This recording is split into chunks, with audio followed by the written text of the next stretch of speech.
Tripura. Kamal Bora is now joining us from Kokrajhar, and he's going to tell us what the mood is like. Well, Kamal, apart from this historic border agreement now, there is a sense of peace, and peace, without peace, there could have been no development. Now that there is peace, there is a chance of speedy development. Put this into context for us. How important is this visit of the Prime Minister soon after the accord has been signed?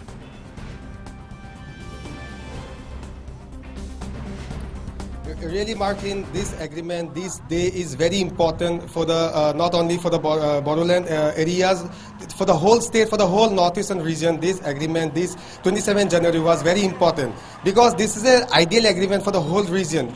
Definitely, the mood of this area, the people, among these people, we can see the joyous movement, the enthusiasm. They are quite happy to have this agreement recently signed by central government, state government, and four factions of NDAB leaders, and most importantly, APSU, All Assam Bodo Student Union. Because through this accord, I would like to say that it's a very smart and crucial move or step by the central government, because it was a long-time demand from the Bodo community to have a separate state, borderland state, but without compromising the territorial integrity of the state. The central government, along with state government, they have, designed this agreement to address the issues of Bodo communities, political issues, economic issues. Because we have seen last two agreements, one in 1993 and one in 2003. The BTC was from on 2003. The whole Bodo issues were not sorted out in those agreements. That is why, after a long time demand to solve the Bodo communities issue, this agreement has been designed, which was recently signed on 27 January. And through this accord, the economic power, the political power has been increased. So Kamal, you did mention two words, political and economic autonomy, actually, in a sense, has been given to this region without breaking the territorial integrity of the state. Now, that itself is a marvelous thing to have been done. Tell us to what extent autonomy has been given. It's almost been full autonomy. As far as it's possible, autonomy has been given to the BTAD areas.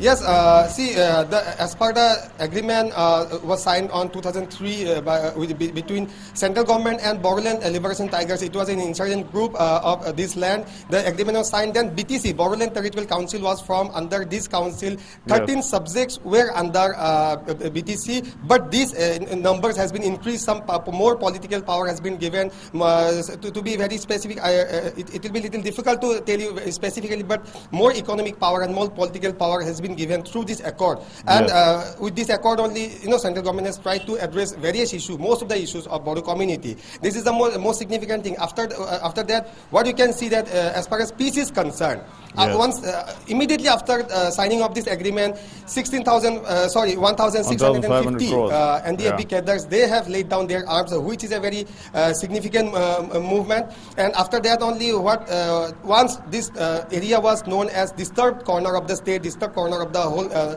country, but now after laying down the arms by all the cadres, definitely we can say that in the days to come, permanent peace will take place here. Along with that, the more speedy development growth we can see here in this region, because they will have more power. And apart from that, there's 1,500 package has been announced, through which various institutes will be coming up, sports institute, academic institute, cultural institutes, medicals, and it will be coming out. Definitely this is going to have a very positive impact in the whole BTAD area, along with in the whole state. Right, you did mention now about the 1,500 rupee package, which is going to bring in a lot of development. Also, that region has, it has to maintain its own, let's say, the linguistic uniqueness of the place. The identities of the borders have to be maintained.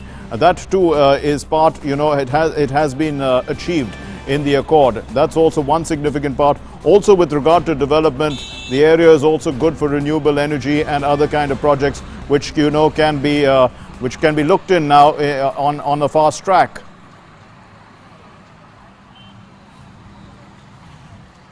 Yes, Marklin, definitely. With this package, what I have just said, they are going to set up various institutes, and it will be, used. This amount, this package will be used to preserve the culture of this Bodo community, the identity of Bodo community. They are going to, education system, because the Bodo language has been, the Bodo language also has become part of it's the second official language. As a second language.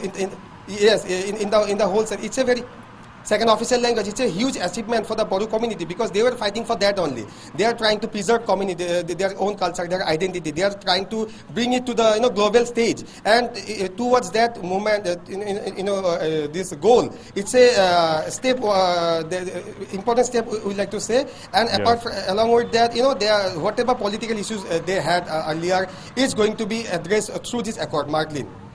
Kamal Bora, thank you very much for joining us with those inputs from Guwahati, and he will be in Kokrajhar in a few days, and he'll give us all those inputs from there. Moving